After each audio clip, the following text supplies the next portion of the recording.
Hello there, boys and girls, ladies and gentlemen. Welcome to another episode of World of Tanks with Ungainly Titan. And we're on the T49. Not quite got the ultimate package yet. I have managed, well, I'm within about 20,000 XP of the ultimate package as of recording this video.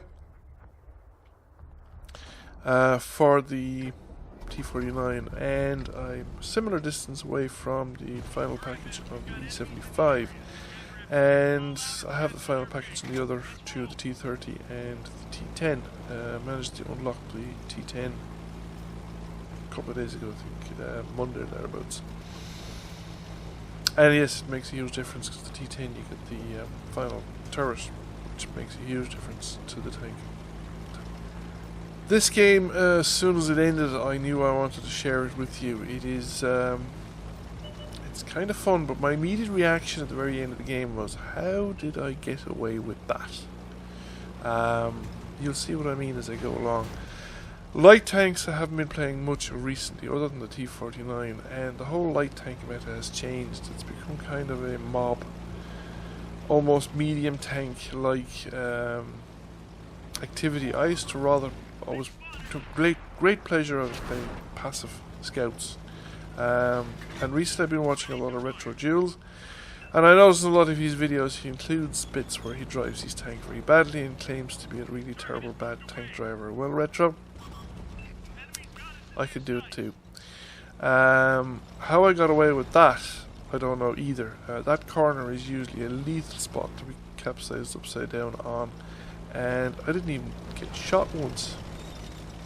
However, I decided I'd come back for more, and yeah, this kind of drive-by, shoot-em-up technique seems to be the way to play light tanks. And of course, the big problem here is spotting the opportunities. I also did not realise that the end of the map was just so close here. I thought I could drive out, come around, and I took a hit from my foolishness. I was very lucky here, and I'm quite fortunate that the E75 backed up to give me a bit of room. I could have taken more than one hit. A lot of guys wouldn't. Quite a lot of people would be quite willing to push you out in front of them and use you as extra armour.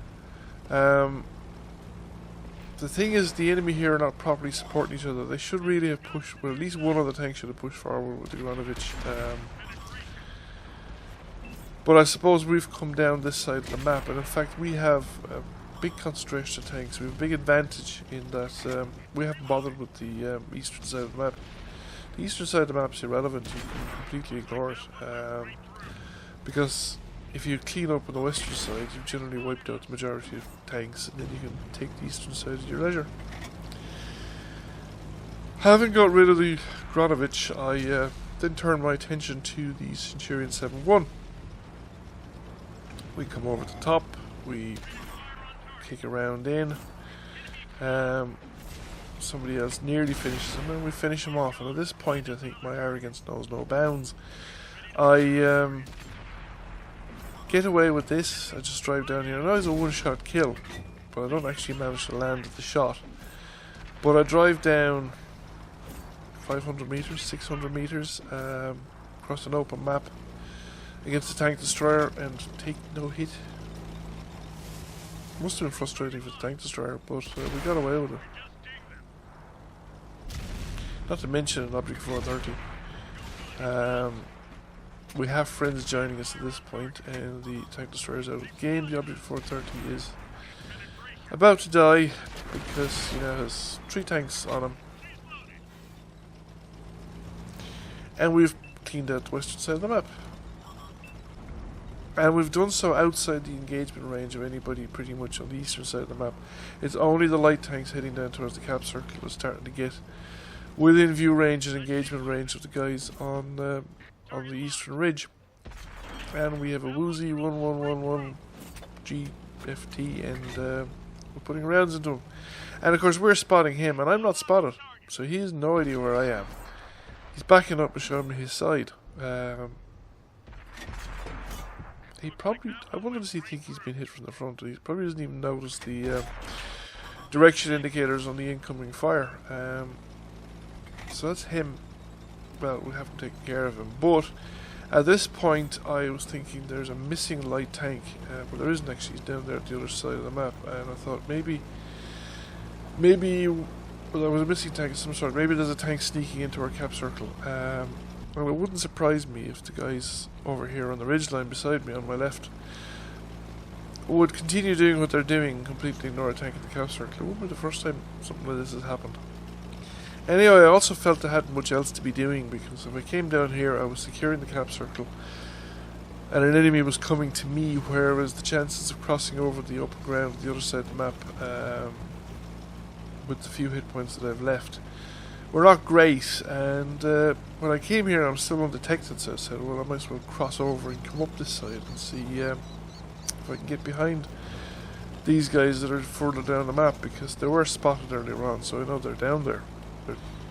Didn't really expect anything to come of it, but if you're not in, you can't win, and it might as well try. And we're coming along. There's a light tank being spotted in front of me, and there's the Emil. He's just been spotted as well. He is closer to me than the light tank, and he's probably not looking in my direction. So we come here. We've spotted him. We've been spotted, but he's not looking in my direction. And I've got cover, so I can just put round into him. And he still hasn't noticed that I'm here. And he's beginning to wonder where these rounds are coming from. And now he's looking. And he doesn't drive out of the way, he just turns the tank on the spot. And, you know, we got 3 shots out of him that we wouldn't otherwise have gotten. And that's it, game over. So, how do we do? We did very, very well, actually. It's one of those games where sometimes you do really, really well and you know you've been in a really good game because you're kind of sweating bullets. This is probably one of my best games ever in the T49. Over 4,000, nearly 4,500 assisted damage. Just over 3,000 damage, that's what, 7,500 combined damage. Ace tanker, king number 1 by experience. And yes, I knew I'd done very well by the end of this game. I've had games where I thought I did really well, but you knew it, you earned it. And there's games that I've had where I've done really well and not really realised it, just things just lined up and everything worked out. So thank you for watching. I hope you enjoyed the video. If you did, please give it a like and a share. If you've not already done so, please subscribe to the channel. I'll catch you all again soon. Bye for now.